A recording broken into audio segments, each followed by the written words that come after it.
한국의 의료가 세계적으로 유명한 이유는 다양합니다. 의료보험 체계의 잘 정비된 구조가 큰 장점 중 하나이지만 이외에도 다른 많은 이유들이 있습니다. 한국의 의료 수준은 세계적으로 비교해도 우수하며 의료 서비스의 품질이 뛰어나기 때문에 국제적으로 많은 사람들이 찾는 것입니다. OECD 통계에 따른 1인당 의료비 지출액의 국가별 순위를 보면 1위 미국 12,318달러, 2위 독일 7,383달러, 3위 스위스는 7,179달러입니다. 반면 한국은 3,914달러로 22위를 차지하며 중간 수치를 보여주고 있습니다. 하지만 이렇게 가격 부담이 없다는 점 이외에도 큰 장점이 있습니다. 한국의 의료 수준은 저렴한 병원비뿐만 아니라 탁월한 품질과 기술력으로 인해 인정받고 있습니다. 실제로 한국의 의사들은 세계적으로도 높은 평가를 받고 있으며 특정 수술이나 치료 방법에서는 전 세계에서 유일하게 가능한 경우도 있습니다. 이렇듯 한국의 의료는 의료보험 체계의 효율성과 저렴한 가격뿐만 아니라 뛰어난 의료기술과 전문성으로 인해 세계적으로 유명한 것입니다. 이런 이유 때문에 많은 사람들이 한국의 의료를 찾고 높은 수준의 치료를 받을 수 있습니다. 다른 선진국의 최고 수준 병원에서도 치료가 어려워 포기한 환자들이 한국의 병원을 찾아오는 경우가 있습니다. 이러한 경험담은 실제로 존재하며 환자들이 주치의의 권유에 따라 한국의 병원을 찾아가서 성공적인 치료를 받은 사례들이 있습니다. 이는 한국 의료의 위상과 기술력을 보여주는 사례로 평가됩니다. 지금부터 독일에 사는 유명한 기업가가 독일을 버리고 한국으로 오게 된 사연을 알려드리겠습니다.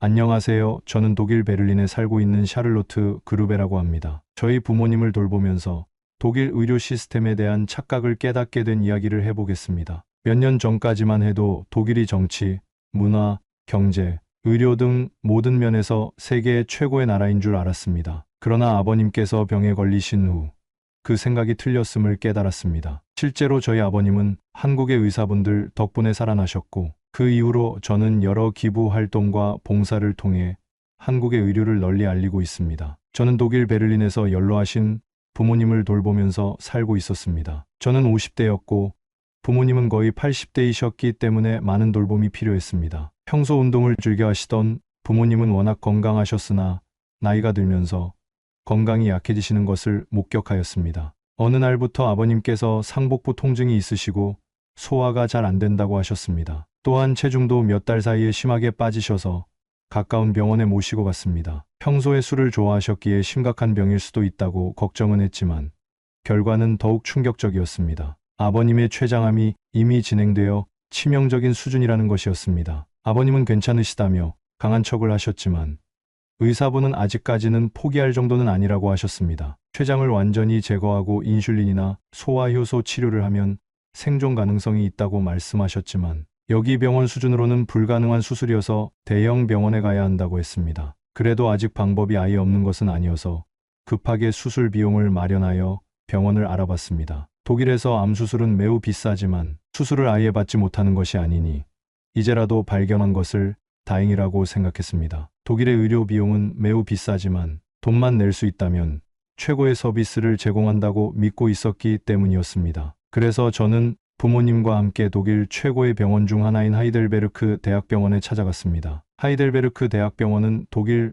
바덴비르텐베르크주에 위치한 독일의 최고의 의료 시설 중 하나로 꼽힐 정도로 유명한 곳입니다. 이 병원은 매우 높은 수준의 의료 치료와 연구로 국제적으로도 평가받고 있습니다. 그래서 저는 의사들이 최선을 다해 수술을 해줄 것이라고 생각했습니다. 저희는 의학 교수로도 활동하고 계시는 유명한 의사분을 찾아갔는데 그분은 많은 비용을 지불하고 찍은 검사들을 이것저것 확인하시더니 어두운 표정으로 이렇게 말했습니다. 죄송하지만 아버님의 췌장 쪽 혈관 상태가 생각보다 좋지 않아서 수술이 불가능해 보입니다. 40년을 넘게 수술을 해온 경험으로 말씀드리면 수술 중 사망하실 위험이 커 보입니다. 그 말을 들은 저는 절망에 빠졌습니다. 이런 말을 듣기 위해서 힘들게 돈을 마련하여 최고의 병원을 찾아온 게 아니었는데 말이죠. 하지만 독일에서 최고의 경력을 자랑하는 의사마저 불가능하다고 하니 체념할 수밖에 없었습니다. 이대로 그냥 포기하는 수밖에 없나 싶었습니다. 낙담하고 있는 저에게 의사분이 다른 병원을 소개해 주시겠다며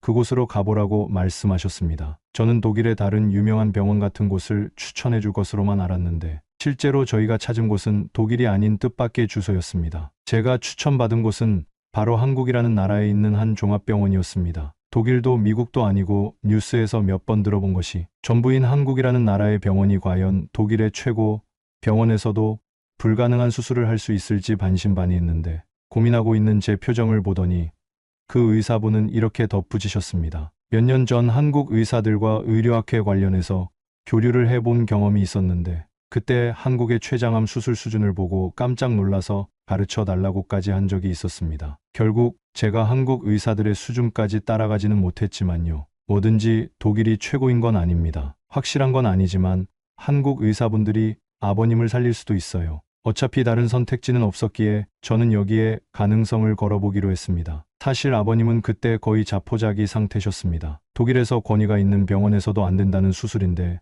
다른 나라 의사가 어떻게 하겠냐고 말씀하셨습니다. 저희 아버님은 옛날 분이셔서 한국에 대해 아시는 것은 한국 전쟁밖에 없었고 불과 수십 년 전에 전쟁으로 쑥대밭이 됐던 나라의 의사가 독일 최고 의사도 못하는 수술을 어떻게 하냐며 반신반의하셨습니다. 하지만 저는 딱 한 번만 가서 상담을 받아보자고 아버님을 설득했고 결국 가능할지 불가능할지 모르는 수술을 위해 지구 반대편에 한국으로 비행기를 타고 날아갔습니다. 그렇게 저희는 한국의 인천공항에 내렸는데 그때부터 아버님은 깜짝 놀라셨습니다. 독일 공항보다도 인천공항이 훨씬 규모가 크고 웅장했기 때문이었습니다. 한국전쟁 시절밖에 모르시던 아버지셨으니 더욱더 놀라셨던 겁니다. 사실 저도 한국에 와본 적이 없었으니 거대한 규모의 공항을 보고 내심 놀랐습니다. 저희는 공항에서 택시를 타고 곧바로 병원으로 향했습니다. 한국 의사들은 대체로 모든 암 수술에 능통하지만 특히 그 병원이 췌장암 수술에서 최고라고 하였습니다. 도착하자마자 모든 검사를 받고 설명을 들으며 저는 하마터면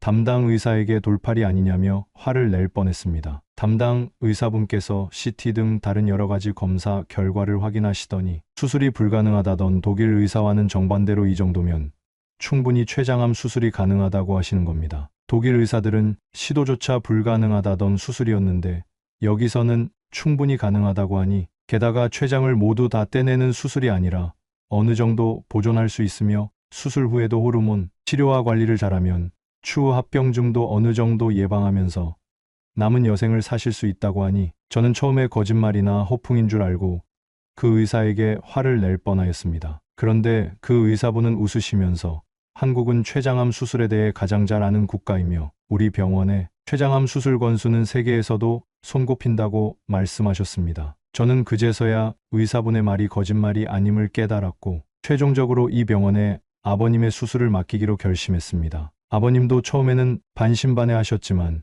실제로 병원의 수술 실적을 검색해서 보여드리니 진짜로 독일보다도 더 뛰어난 것 같다고 말씀하셨고 수술을 잘 부탁한다고 의사분께 간절히 말씀하셨습니다. 그렇게 수술날이 되었고 저는 수술대에 누워 계신 아버님의 모습을 보며 마음속으로 꼭 수술이 성공적으로 마치기를 수십 번 기도했습니다. 수술은 12시간이 넘는 시간 동안 계속되었고 저는 긴장감에 아무것도 먹지 못한 채로 결과를 기다렸습니다. 13시간 정도 흘렀을 때쯤 수술이 완료되었고 담당 의사분이 굉장히 지친 기색으로 나오셨습니다. 오랜 수술로 인해서 지쳐 보이셨지만 얼굴은 웃고 계셨습니다. 의사분의 표정을 보자마자 저는 좋은 예감이 들었습니다. 아니나 다를까 저에게 오셔서 이렇게 말씀하시더군요. 수술은 예상대로 무사히 끝마쳤습니다. 췌장암이 췌장 머리 부위에 집중되어 있어서 일부만 절제하였으며 개복해서 확인한 결과 암 조직이 퍼진 곳도 없어서 추후 꾸준히 관리하시면 완치가 되실 겁니다.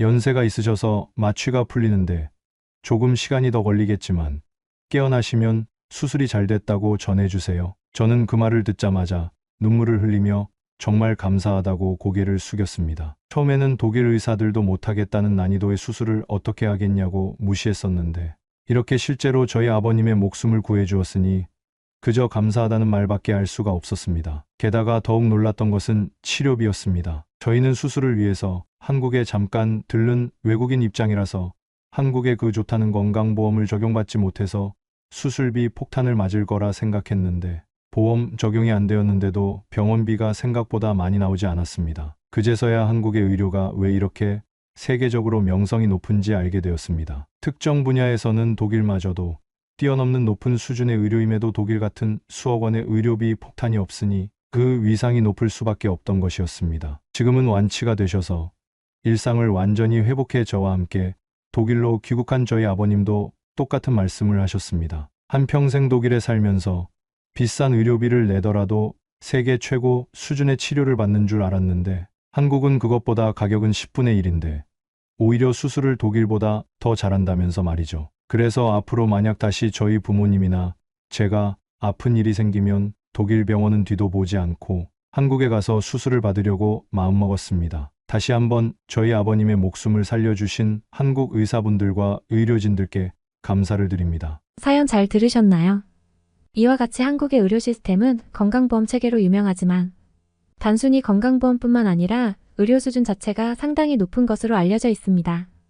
이런 이유로 한국의 의료계는 국제적으로도 고도의 평판을 얻고 있으며 매년 독일의 유명 대학병원과 한국의 의료기관 간 교류가 활발히 이루어지고 있습니다. 이러한 교류로 인해 의학과 의료기술의 혁신을 촉진하고 환자들에게 더 많은 혜택을 제공하고 있습니다. 한국에 살고 있는 이 사실을 자랑스럽게 여기며 지금 이 순간에도 환자들을 위해 열심히 진료하며 돌봐주시는 한국의 의료 종사자들에게 감사의 인사를 전하며 오늘의 영상을 마치겠습니다. 세계 최고의 한국을 꿈꾸는 감동뭉클 채널이었습니다. 구독과 좋아요를 누르시고 다음번에 올라오는 감동뭉클한 새로운 영상 소식도 받아보세요.